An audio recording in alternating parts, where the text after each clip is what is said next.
Lake George, New York State, 1758.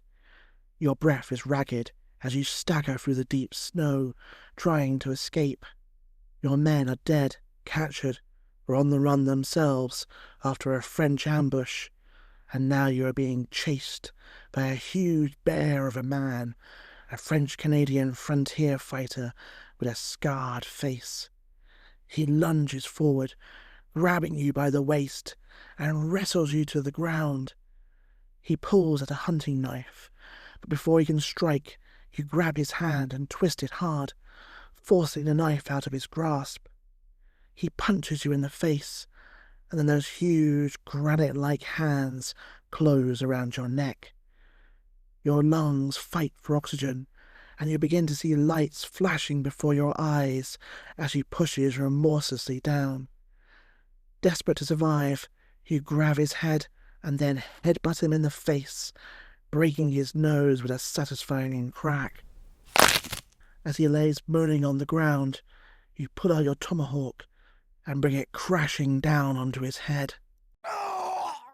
Trying to catch your breath, bloody tomahawk in your hand, you see that more Frenchmen have appeared, aiming their rifles at you. You're trapped, stuck on a mountain with a 400 feet drop behind you and the French in front. Their leader steps forward. "Monsieur Rogers, it appears you have nowhere else to run this time. Surrender, and you'll not be harmed. General Montcalm knows all about your exploits and is eager to make your acquaintance. But if you choose resistance, well, monsieur, shall we say among my friends here, you are not a popular man." You don't trust him. The French hate you and all of Rogers' Rangers. There is no way you will surrender. You decide to trust in your luck and in God. Suddenly, you leap over the mountain and ski down the steep slope towards the frozen lake below. A voice bellows out, "Murdy, kill him!" and musket balls start hitting the snow around you. Somehow you reach the lake unharmed, quickly change into your ice skates, and escape over the ice. You are Robert Rogers, action hero of the American frontier, and despite the disaster that happened today, you have once again escaped the clutches of the French. I'm your host, James Barton. Welcome to Forgotten Wars. This country is at war with Germany. Today, our armed forces joined our NATO allies in airstrikes against Serbian forces. Eagle 1, first strike, you have permission to engage the target. In the first few hours after our servicemen went to the rescue of young Americans and of democracy in Grenada, Damals uns ausgebildet. Wollen diese 4 Jahre nützen. Hello everyone, welcome to the show. In this episode, we take a break from the main narrative to focus on one of the most remarkable units in American military history, Rogers' Rangers. Like so many innovations, they were born out of a dire necessity. Britain was suffering defeat after defeat trying to use conventional tactics on the wild frontier. What worked on the flat plains of Europe instead caused massacres when applied to the endless forests and lakes of North America. Robert Rogers, a soon-to-be legendary frontiersman, had the solution. The Redcoats and colonial militia must learn to fight like Native Americans. He would form the Rangers, a motley band of bushrangers, frontiersmen and Indian fighters, who would take on the French and their Indian allies at their own game. They would become lethal shadows of the forest, earning French fear and Indian respect. Britain's struggles with using European tactics on the frontier was as old a problem as European colonization of North America itself. Battles with Native American warriors in the early 17th century had demonstrated the virtual uselessness of European armor, pikes, cavalry maneuvers in the dense New World forests. Although New England militia units had proven themselves courageous and adaptable during the horrific baptism of fire with local tribes known as King Philip's War, it was not until the early 1700s that the colonists could produce frontiersmen capable of penetrating deep into uncharted Indian territory, the so-called Rangers. The Indian hunters under Massachusetts Captain John Lovewell were among the most effective of the early Rangers. Their long, hard-fought battle at Lovewell's Pond on May the 9th, 1725, against the excellently named Pigwacket Abenaki tribe under the Bearskin Road war chief Porgus, became a watershed event in New England frontier history. Its story was told around hearths and campfires for decades, and its example informed future rangers that Indian warriors were not always invincible in the woods. When the Third War for control of North America broke out in 1744, commonly called King George's War after George II, several veterans of Lovewell's fight raised their own ranger companies and passed on their valuable field knowledge. Among the recruits who joined one company was a teenage Robert Rogers. Using the Native Americans' own tactics against them, and even the term ranger itself, weren't new ideas by any means. But in previous wars, they were always relatively small, haphazard operations, often the result of local initiative. When the wartime emergencies ended, they were disbanded, and the valuable lessons that had been learned were promptly forgotten again. It was up to the protégés of the previous generation of rangers to pass on those skills when they were needed again. As the French and Indian War began, Britain and the colonists were going to need those rangers. It was General William Johnson, the fur trader extraordinaire and friend of the Native Americans that we met in the last episode, who would be responsible for bringing back the Rangers. He had been given the task of capturing the French positions at Fort Ticonderoga and Fort Frederick to protect the vital military highway that was the Hudson River. However, he was going nowhere fast. Many of Johnson's troops arrived late, and the men of the different colonies began to feud among themselves. In the confusion, it became clear that the militiamen, contrary to their reputation as intrepid woodsmen, were no more capable of fighting the Indians on their own terms in the wilderness than the red-coated British regulars. Things were so bad that militia scouts often panicked when no more than a couple of miles from their own lines. Johnson was essentially blind intelligence-wise, with no knowledge of what the enemy was up to, or even what the country up ahead looked like. It got worse when the freezing northern winter struck, as the British regulars and colonial militias withdrew to their stockades and warm fires, just like they did in Europe. But the French-Canadian coureurs de bois, or woodrunners, and their Indian allies didn't stop fighting when the temperatures dropped and the forest was blanketed with knee-high snow. They simply donned snowshoes and continued their patrols, spying, harassing and raiding, undermining morale and terrifying the British troops. Johnson realized he would achieve nothing unless his force adapted to its environment. He needed men who could challenge the coureurs de bois and the Indians on their own territory. He needed men who could penetrate deep into the ominous wilderness and fight like the enemy. And he needed a leader who could match the courage and boldness of French-Canadian commanders such as Marin or Bougainville. Luckily, he had just such a man in his army, Robert Rogers. Rogers was a true product of the frontier. He was raised on the borderlands, a wilderness area bitterly contested by England and France in a series of bloody colonial conflicts. There was a rough school, but Rogers soon became adept at surviving in the hostile environment. While only a teenager, he joined a ranger company and began raiding Indian tribes and battling the French. By 1755, he was a 24-year-old captain in the New Hampshire militia, a seasoned frontiersman.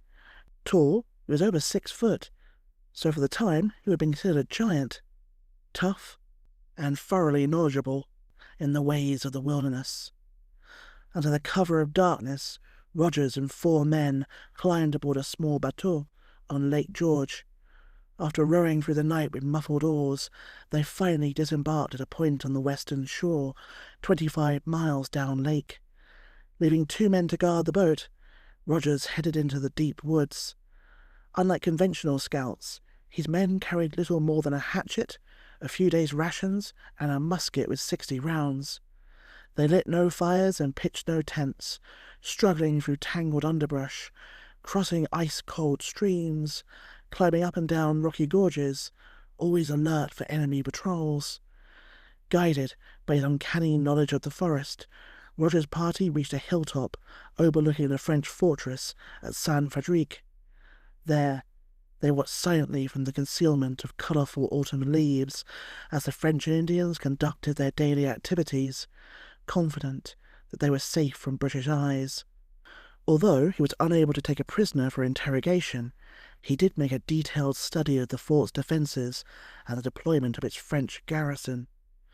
After several days dodging enemy patrols, the scouts arrived where they had left the whaleboat, but they discovered their fearful comrades had abandoned them. 3 days later, Rogers and his exhausted companions entered Johnson's encampment to give their report. Johnson was suitably impressed. Rogers had returned with more useful information than all the preceding patrols, some of them numbering more than 50 men, had been able to acquire together.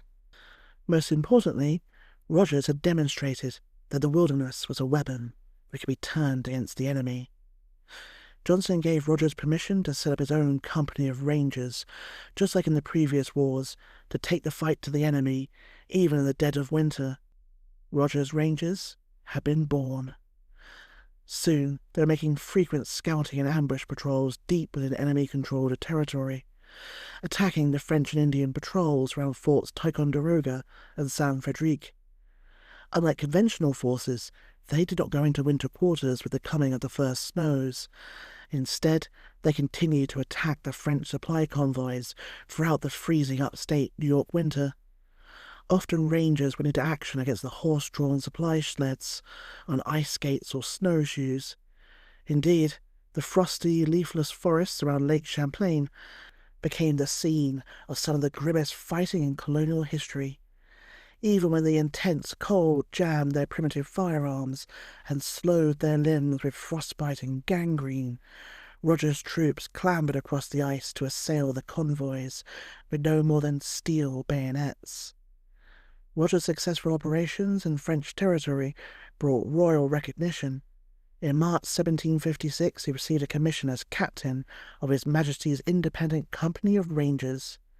The document stated Rogers' continued mission, quote, "From time to time, use your best endeavour to distress the French and Indian allies by sacking, burning and destroying their houses, barns, barracks, canoes, bateaux, and by killing their cattle of every kind, and at all times to endeavour to waylay, attack, destroy their convoys of provisions by land and water, and in any part of the country whatsoever where they may be found." End quote. It was a blank cheque to rain havoc down the French, one Rogers and his men took full advantage of. Throughout the summer of 1756, Rogers saw to it that the French were kept under continual alarms. Late in June, he took 50 men in 5 whaleboats down lake. Under the cover of darkness, they cut past the enemy encampment at Ticonderoga, quote, "so near the enemy as to hear their sentries' watchword," end quote, and eventually rode to a point 25 miles north of Fort Saint-Frédéric. Carefully picking the moment to attack, the Rangers then played havoc with the French supply convoys moving up and down Lake Champlain. In a few days, they captured several ships and sank 2. The victorious Rangers swaggered back to British posts at Fort William Henry and Fort Edward, with not only tactical intelligence and prisoners for interrogation, but also with enemy scalps, grisly trophies that raised the morale of the British regulars, who were accustomed to being victims in the savage wilderness fights. Rogers and his Rangers had won the respect of both officers and common soldiers alike. While he was now a hero to the British and the colonists, he had become public enemy number 1 to the French, spoken of in hushed tones as a devil-like figure who could just appear from nowhere, attack and then vanish. The French High Command were determined to hunt him down. In January 1757, Rogers and his Rangers were given a mission that would not only demonstrate their scouting capabilities, but also test their fighting skills to the limit. On the cold, grey winter afternoon of January the 7th, Rogers and 84 Rangers filed out of Fort William Henry at the southern end of Lake George for a long-range reconnaissance patrol to the northern French forts. Each ranger carried a flintlock musket, powder, and shot for 60 rounds. In addition, each man carried a tomahawk and a knife for close combat. Snowshoes and ice skates were slung over their shoulders. Their blankets were worn over their heads and fastened around the waist with a thick leather belt. The patrol trudged 700 yards to the frozen shore of Lake George, put on razor-sharp ice skates, and sped towards the frozen eastern shore of Lake Champlain. Here, they set up an ambush and waited for the French. They didn't have to wait long. Scouts almost immediately reported 2 French sleighs travelling towards them over the frozen lake from the south. No doubt rubbing his hands with glee, Rogers swiftly prepared to capture the enemy patrol. Lieutenant John Stark and 20 Rangers dashed north to block the enemy, while Rogers and 30 men moved south along the shoreline to halt their retreat. Captain Thomas Speakman remained in the centre with his force to execute the ambush and capture the French. As the sleighs approached, Rogers observed with alarm what was appearing down the lake. 8 more sleighs were emerging from the foggy mist and rain. He ordered 2 runners to warn Speakman and Stark to hold their positions until the entire French column had passed into the Ranger ambush zone. But the breathless messengers were unable to reach Stark in time. Stark and his men followed the original plan and sprang the trap. Rogers and Speakman then joined the assault. 7 Frenchmen quickly became prisoners, but 3 managed to escape by leaping onto horses and galloping back down the frozen lake. The Rangers raced on foot in pursuit, but were quickly outrun by the fleeing enemy. The alarm would soon be raised, and Rogers had found out from his prisoners that 200 Canadians and 95 Indians had arrived at Fort Ticonderoga, bringing the garrison to 650 men. Rogers faced the grim realization that they were outnumbered, and the French would soon be hunting them down. With no options left, Rogers decided to break one of his key rules of ranging and head back the way he came. Rogers was right to be worried. As soon as the French heard about the ambush, almost half the fort's garrison was sent out in pursuit. They had only one order: kill all the Rangers and bring back Robert Rogers' head. As the Rangers dashed south towards Fort William Henry, little did they know the French commander had guessed their route. About 2 o'clock in the afternoon, just as the Ranger column had topped a snow-covered hillock, they fell into an ambush as a deadly volley crashed into their ranks. The French seemed to be everywhere, with some volleys being fired from as close as 5 yards. War cries and fierce shrieks erupted and echoed through the cold winter air. Rogers was slammed to the ground by a musket ball that grazed his forehead. Any closer and would have blown his head off. Lieutenant Kennedy, who was standing next to him, was killed instantly by a swarm of hot lead. Other Rangers fell to the snowy ground, clutching agonizing wounds. Casualties would have been higher, but the British were lucky that many of the French muskets misfired due to the wet gunpowder they were using. Startled, the outnumbered Rangers fell back at a small hill, where they formed a circle in the snow, hotly pursued by the French.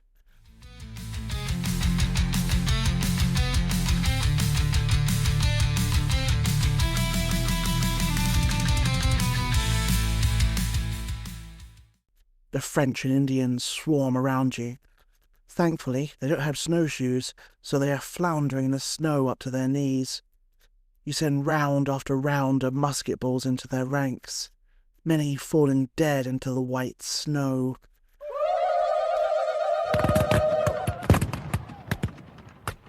But there are too many, and soon they reach your ranks. It becomes a bloody struggle of bayonets, musket butts, and scalping knives, with no quarter given or asked for. You are almost knocked out of your senses as a musket butt crashes into your head. You lie semi-conscious in the snow until you see a woodrunner swinging it down again towards your head. By some miracle, you roll away in time. As his rifle butt hits the empty snow, you pull out your scalping knife and plunge it into his stomach. He falls moaning to the ground, and you finish him off. As darkness begins to fall, the snow is red with blood and filled with the bodies of the dead and wounded. The firing temporarily stops, and a tense silence descends upon the forest. Then, a voice echoes out of the forest, speaking in French accented English. "Rogers! Captain Rogers! You and your rangers, give yourselves up. We promise quarter if you do it now. You'll be treated with kindness and mercy. It would be a pity for so many brave men to be lost. We have great esteem for your ability, but even you must see that now all is lost. We warn you, give up.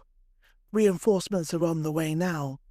They will be here soon, and if you don't give up now, we will cut you to pieces in the morning." All eyes turn to the wounded Rogers, and he stares contemptuously into the darkness towards the French lines. "Go to hell!" he roars, as cheers echo down the Ranger battle line, and the fighting starts again. This really happened. The battle continued throughout the dreary winter afternoon. The enemy attempted to flank the Ranger line, but were stopped by a daring counterattack. Rogers was wounded again as another enemy musket ball found its mark. This time the injury was to his wrist, which prevented him from loading and firing his musket, but he continued to dart back and forth along the skirmish line, keeping morale high as the French and Indians pressed the Rangers with both frontal and flanking assaults. As the pale winter sunlight faded, Rogers called his officers together. They all recognized their situation was grim. The unanimous decision was to withdraw, escaping under the cover of darkness. The French were too severely mauled to attempt pursuit. As they trudged through the ice and snow, they saw a dark shape moving on the horizon to their rear through the dim winter light. Rangers ran towards the staggering figure and discovered that it was Sergeant Joshua Martin, who had been severely wounded and left for dead. The Ranger sergeant had regained consciousness after the withdrawal and had painfully followed their tracks. The battered Rangers headed home to Fort William Henry.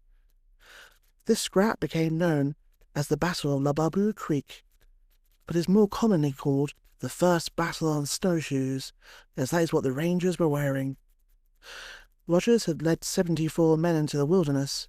14 had been killed, 6 captured, and 6 wounded. The 6 captured Rangers were sold into slavery, but they inflicted heavy casualties on the French and their Indian allies in return. Rogers had a nasty habit of exaggerating exactly how many enemies he had killed in his engagements, boasting this time that he had killed 116. In fact, it was more likely the French had suffered 37 killed and wounded. Still, the Rangers had escaped an ambush by a vastly numerically superior force. For a British and colonial public starved of victory, the battle on snowshoes caught their imagination and turned Rogers into a popular hero. His Rangers would continue to harass the French throughout 1757, but with the fall of Fort William Henry and the subsequent massacre, he was given a new mission, one that would truly be his greatest legacy. He was asked to train British and colonial officers in frontier war and even write a guide, the famous Rogers Rules of Ranging. This is still used to this day by the American Special Forces community, especially by, you guessed it, the 75th Ranger Regiment. The 28 rules were a combination of Indian fighting tactics and Rogers' own innovations, a perfect guide for how to create a light infantry force that could live off the land for long durations. They were revolutionary for their time. Instead of the brilliant red or white uniforms used by the British and the French, so their commanders could make out their own troops on the battlefield, Rogers advised wearing drab green hunting jackets and brown thigh-length boots that allowed you to merge with the forest hues. In winter months, a white doublet would conceal a ranger from enemy eyes. Soldiers should walk single file with a wide space between them, so one musket ball couldn't kill 2 men. While to avoid ambush, scouts should march some 20 yards in front and to each side of a column. In addition, outlying observation patrols should move from high ground to high ground to watch for hostile movement ahead and in the rear. He was also one of the first commanders to actually use live fire exercises to train his men. These seem like common sense to us, but as we have seen, the British especially were doing none of this, and were taking a beating because of it. Rogers' rules and his training was going to transform the British forces fighting in North America. The rules were the product of hard experience. It wasn't easy being a ranger by any stretch of the imagination. Quote, "We are in the most damnable country, fit only for wolves and its native savages," end quote, wrote a lieutenant of the 55th Foot at Lake George in 1758. He wasn't wrong. In such a demanding environment, the Rangers were constantly being pushed to their physical and psychological limits. Among the many perils facing a Ranger assigned to a winter scout in the Adirondack Mountains were temperatures sometimes reaching 40 degrees below zero, snow blindness, bleeding feet, hypothermia, frostbite, gangrene, and lost fingers, toes, and noses. Just sign me up, why don't you? Deep slush often layered the frozen lakes, and sometimes a man will fall through a hole in the ice. Little mercy could be expected if they were captured. Teenager Thomas Brown, bleeding profusely from 3 bullet holes after the first battle on snowshoes, was taken prisoner by Indians, who often threatened his life and forced him to dance around a fellow ranger who was being slowly tortured at the stake. Recovering from his wounds, Brown was later traded to a Canadian merchant, with whom he, quote, "fared no better than a slave," end quote, before making his escape. Ranger William Moore had the heart of a slaying comrade forced into his mouth, and was then compelled to take a bite. Later, he had some 200 pine splints stuck in his body. Each one was about to be set afire by his captors, when a woman of the tribe suddenly announced she would adopt him, saving his life. Yet despite all of this, the Rangers persisted, a fierce esprit de corps and loyalty to Rogers driving them on. Soon, they'll be fighting their most famous battle. On March the 10th, 1758, Rogers and 184 men set out on yet another scouting mission to Fort Ticonderoga, but this one felt different. Rogers had wanted to take at least 400 men with him, but his commander insisted on cutting down his force by roughly half. Britain was on the back foot around Lake George, with Fort William Henry now a burnt-out ruin, and his commander was reluctant to gamble with his remaining manpower. Rogers was furious, especially as it was likely the French knew he was coming. They had captured some Rangers sent out on a previous expedition, and it was likely the Indians had gotten information out of them about the upcoming scouting mission.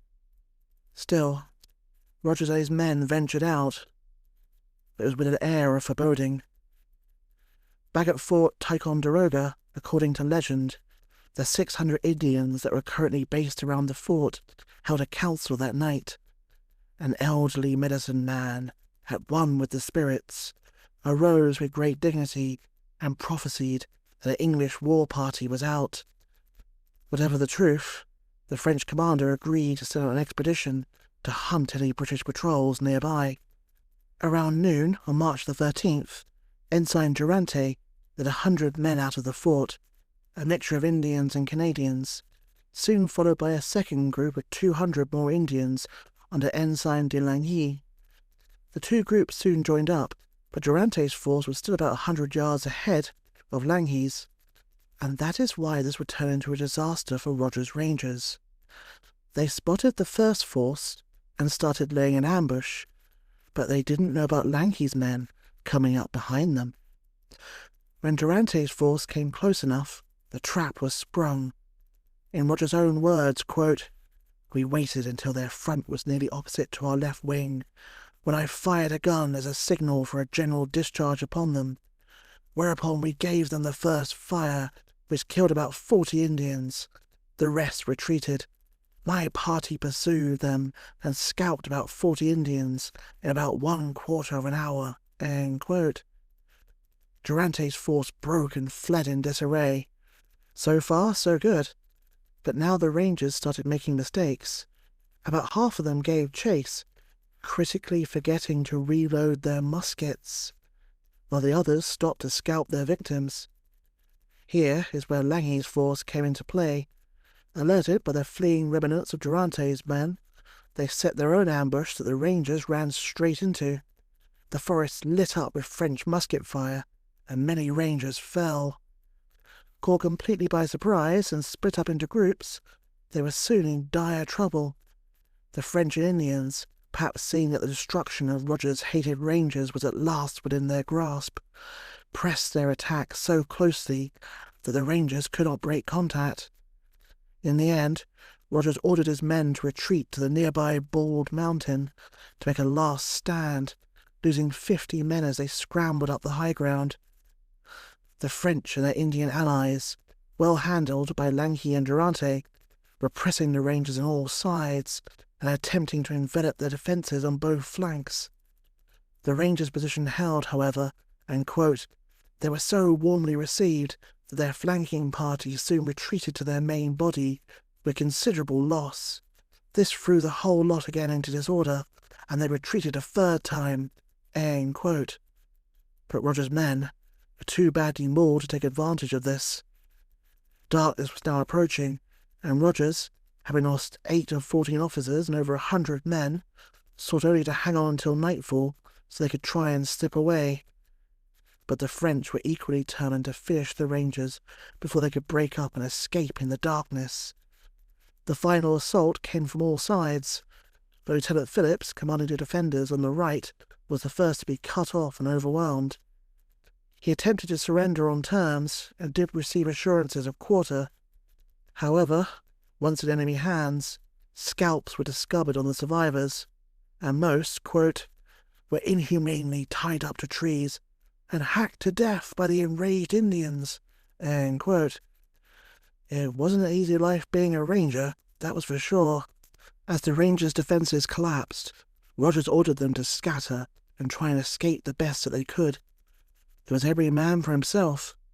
Rogers was pursued up the west slope of Bald Mountain, where he performed his famous escape, as we saw in the opening dramatization.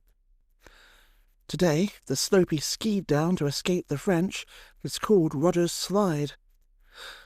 There was some confusion among the French about his fate, however. Had that really been Rogers they saw escape? The issue was that as the Rangers dispersed into the gathering gloom, Rogers had thrown off his uniform coat, which was later discovered on the battlefield by the French. In the pocket was found his captain's commission dated 24th of March 1756, and signed by Sir William Shirley. The French were briefly convinced that Rogers indeed was among the dead. One Iroquois warrior later boasted to anyone who would listen that he had killed him in an epic battle. The said warrior was very embarrassed when it was found out that Rogers was still alive. Despite Rogers' survival, the second battle on snowshoes had been a disaster. 144 Rangers had been killed and 6 taken prisoner. It was a grim reminder of how brutal frontier warfare could be. There were now 14 Ranger companies fighting for the British, not technically all under Rogers' control, but very much following his rules for ranging, and filled with veterans who had served personally under him. Though officially they all had different names, in reality they all called themselves Rogers Rangers. By now, word of the Rangers' exploits had spread, and Rogers became the colony's most romantic combat hero.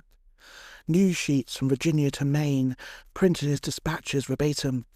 London print shops blossomed with portraits of Rogers, and every Brit from King George down to the lowliest street urchin rejoiced in the Rangers' daring accomplishments. Rogers' greatest feat of endurance, however, was yet to come. By 1759, the war was turning in Britain's favour. Spoiler alert, Fort Ticonderoga was finally taken, removing a painful thorn from the British paw, while the French also abandoned Fort Saint-Frédéric.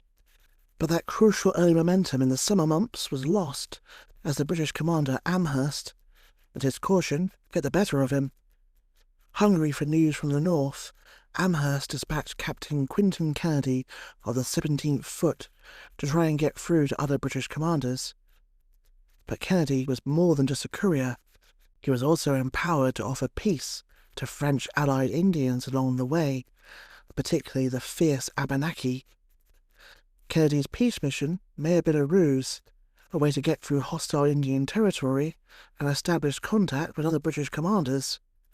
If so, the trick failed, and Indian warriors captured Kennedy and all of his party. Amherst was furious when he heard of Kennedy's capture, claiming the officer had been operating under a flag of truce. Unhappy and frustrated, Amherst was in the mood for revenge. The capture of his emissaries was the last straw. These Indians must be taught a lesson. Rogers stepped forward, suggesting a plan that had been in the back of his mind for some time: a raid on St. Francis, one of the principal strongholds of the Abenaki near the St. Lawrence River. St. Francis was a Jesuit mission, and many of the Indians were at least nominal Catholics. The Jesuits, called the Black Rose because of their clerical garb, were successful because they sanctioned, or at least tolerated, many Indian traditional ways. The St. Francis settlement soon developed a reputation for savagery. Raiding parties poured out of the mission, attacking English settlements throughout New England. Men, women and children were massacred and scalped, their hair proudly displayed as trophies at St. Francis. The settlement harboured the broken remnants of many tribes, although the Abenaki had become the dominant force in the mission. For the British, it was the most terrifying place in North America, the scene of torture, death and menace. After the raiders left Crown Point, the first goal was the Missisquoi Bay, 80 miles to the north. Lake Champlain was fairly narrow in its early stages, and there was a distinct possibility that the Rangers might be detected by a French flotilla that regularly scoured the waters. The French schooner La Vigilante and a trio of sloops were constantly on the lookout for British incursions. Their orders were to shoot first and ask questions later. The expedition would row all night, then come ashore to hide in the lake's marshy rim during the day. Within a few days, a steady stream of sick and injured men began to limp back to Crown Point. Rogers lost 41 men to disease or accident, about a fifth of his overall command. His luck held, however, and the raiders escaped detection by the French gunboats. The lake widened, and the whaleboats took the channel to the east of the island, crossing a sandbar that would prevent larger vessels from following. As they neared Missisquoi Bay, the weather turned stormy. The placid lake boiled with white water, and the Rangers' fragile whaleboats were buffeted by waves, rain, and bone-chilling winds. Even after the Rangers reached shore, their ordeal was not over. It was bitterly cold, yet they could not light fires for fear of discovery. Huddled in sodden blankets, wet to the skin, they could only shiver and wait for dawn. Travelling the rest of the way by land, progress was slow, perhaps 10 miles a day, because the Rangers were passing through spruce bogs that made walking difficult. Grimy and exhausted, the Rangers were still at the beginning of their ordeal. That's right, this is just the beginning. The two Indian scouts suddenly appeared with unwelcome news. The French had found the whaleboats. The cream of the Abenaki fighting forces joined French militia to hunt Rogers down. Logic, and indeed common sense, dictated that the expedition should be aborted, but Rogers had no intention of abandoning his plans. He would destroy San Francisco and then retreat on foot through some of the roughest country in New England. The next obstacle was the raging St. Francis River. The Rangers were on the south side of the river, while their objective was on the north. The raging torrent had to be forded, but how? Rafts were out of the question, because wood chip debris from felled trees might float downstream and give a warning to St. Francis. Axes or hatchets would also make noise as they bit into the wood. Rogers came up with a solution. He formed some of his men into a human chain, gripping each other tightly, link by link. The river was about 5 feet deep at this point, the current swift. A man who lost his footing would find his head fully submerged, only to come up spluttering and gasping. The human chain was a success, and the entire command managed to cross without any loss of life. The men were sodden and wet to the bone, but elated. The village was only a few hours' march away. Still, the journey had taken a heavy toll on the Rangers. Most looked more like tramps than soldiers or woodsmen. Their clothing was dirty, torn and ragged, and scraggly beards darkened their faces. Above all, the Rangers were starving. It was desperately hoped that some food might be found at St. Francis. As the Rangers finally reached the outskirts of their target on October the 3rd, Rogers thought it best to reconnoitre. Around 8 p.m, he and 2 other Rangers entered St. Francis to glean what information they could. It seemed incredible that Rogers could so freely enter an enemy village, but in this case the danger was more apparent than real. St. Francis was a polyglot settlement, with people coming and going at all times. English captives could often be seen there before being tortured or sold into slavery, and French-Canadian trappers and hunters frequented the place. Rogers spoke fluent French, so his mere presence would not arouse suspicion. To further conceal his visit, when Rogers arrived, St. Francis was in the midst of a giant celebration due to a recent wedding. Rogers and his 2 companions were surprised to see what San Francisco really looked like. It was no rude collection of birch bark huts, rather a sturdy town with buildings more reminiscent of provincial France than the American frontier. The settlement boasted some 60 dwellings in all, many featuring windows, lofts and cellars, clustered around a village square dominated by a Jesuit Catholic church. There was also a council house with musket loops in its walls. Yet amid all the European trappings, there were constant reminders of just how ferocious the Abenaki were, and how dangerous this place really was. Some 600 scalps, most of them English, were displayed around the village on trophy poles, with the local residents sleeping in drunken slumbers after the wedding. In the half-light that precedes the dawn, Rogers gave a signal, and the Rangers rose to their feet and began to spread throughout the town.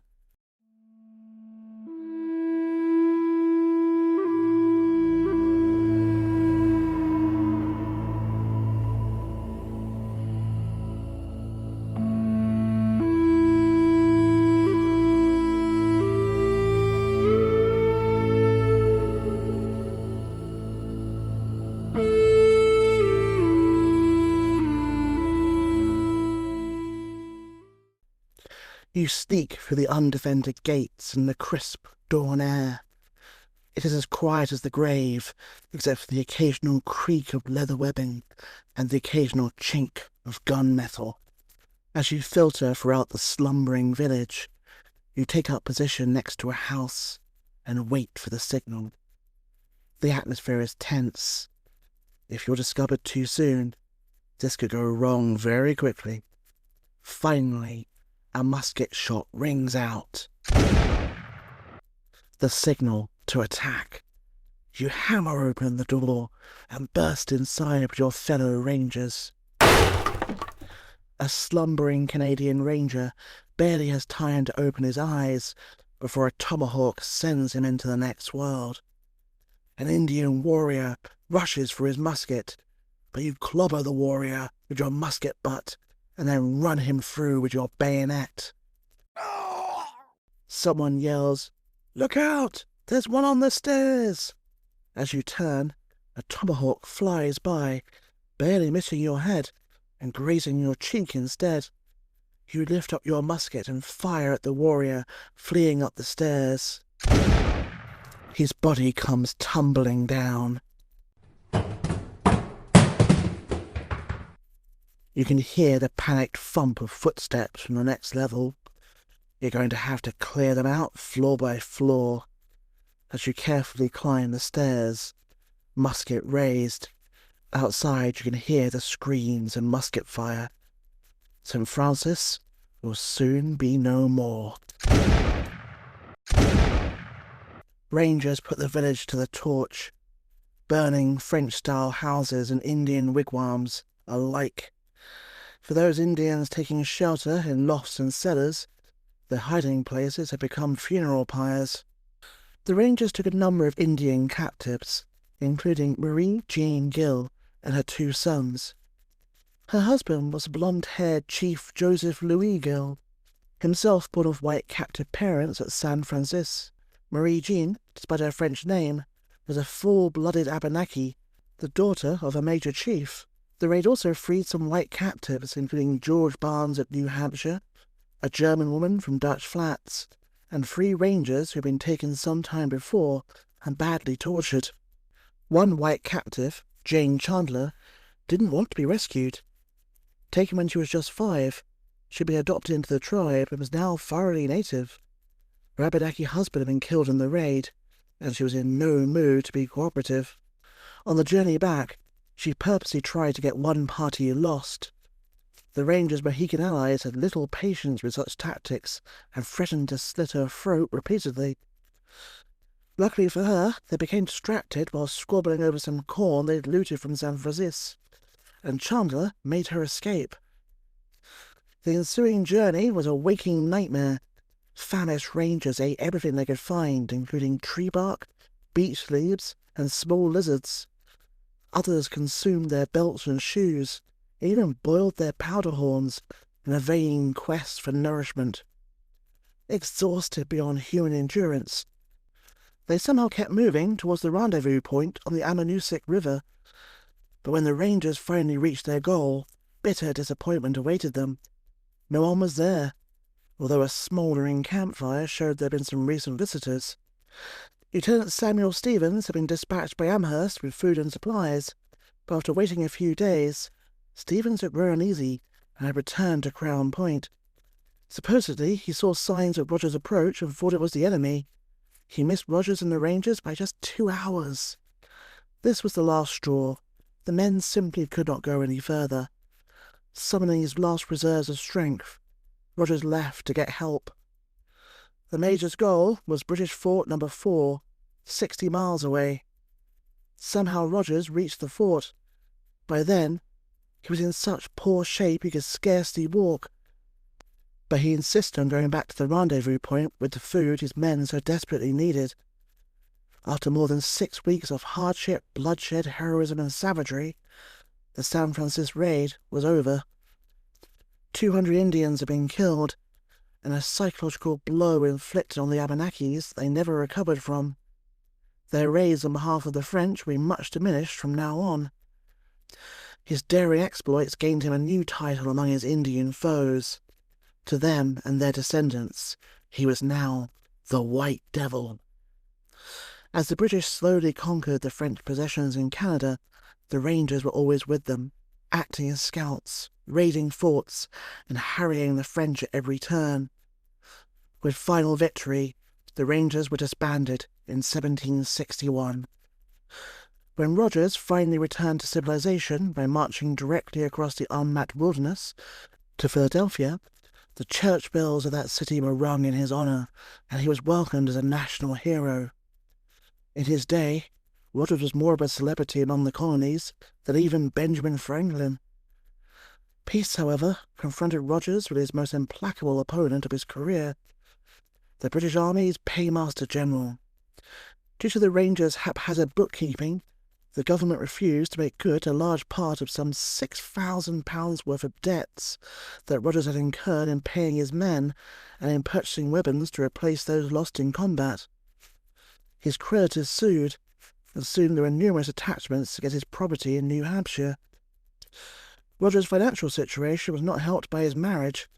On June 30th, 1761, to Miss Elizabeth Brown, the daughter of a leading clergyman in Portsmouth, New Hampshire.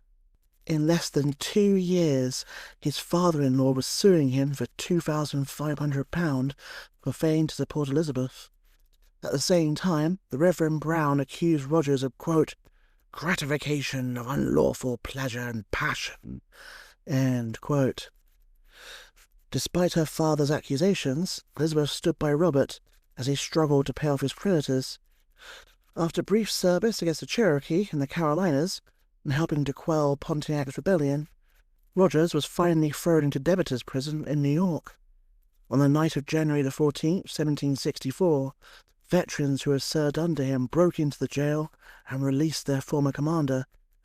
Rogers escaped to New Hampshire, and a year later he departed for London, where he hoped to make his plight directly known to the government. Once in London, Rogers added new lustre to his reputation with the publication of his military journals and a concise account of North America. Both books were highly successful, but the concise account had a special appeal for the British public because it described regions of the continent previously occupied by the French. Rogers befriended Benjamin Franklin on October 17, 1765. The young warrior from the borders of New Hampshire was presented at court and even permitted to kiss the hand of George III.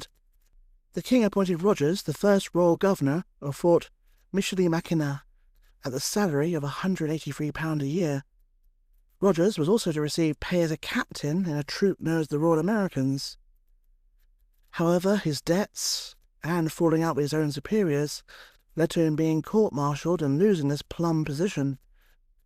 He sadly fell into alcoholism and returned to London, only to be imprisoned in debtors' prison twice. Finally, given the pension he deserved, he returned to the colonies to speculate in land, only to find that in his absence, the American Revolution was beginning to break out. He tried to join the Patriots, but was blacklisted by George Washington himself, who mistrusted him deeply. He then joined the British, but he was now past his prime, and a non-functioning alcoholic. It wasn't a success, and he was soon sidelined. Now began a truly sad and sordid decline for the former hero. His wife divorced him in 1778, while his older brother went so far as to apologize in 1780 for, quote, "The conduct of my brother of late almost unmans me. I am sorry his good talents should so unguarded fall a prey to intemperance," end quote. Rogers ultimately returned to England with the evacuating British troops in 1783 and died destitute and alone in London in 1795. Yet his legacy lived on, ironically, in the Patriot Army itself. It would be built on a mixture of European and Native American tactics that Britain never really worked out how to counter. As historian Howard Peckham states, quote, "If the British military mind had allowed regulars to be exercised in Ranger tactics, they might have crushed the American Revolution. Instead, the Americans absorbed the lessons of Rogers' experience and fielded an army that perplexed the orthodox British," end quote. In the late 1880s, Rogers' adventures would be rediscovered, and he would become a hero again to Americans. This was when the special relationship between America and Britain was beginning to be established, after decades of hostility. It's fascinating to speculate if that is why his legacy re-emerged. When the US Army Rangers were formed in 1942, it was Robert's Rangers they looked to for inspiration, adopting almost all of Rogers' rules for ranging. Rogers himself was inducted into the US Army Ranger Hall of Fame in 1992. It was a fitting tribute to a brilliant, brave, and sadly flawed man. Thank you for listening. To help the podcast grow, please like, leave a review, or tell a friend. In the next episode, we return to the main narrative as the British up their game in North America and send a huge army to drive out the French once and for all. Both triumph and tragedy await. See you next time for more Forgotten Wars.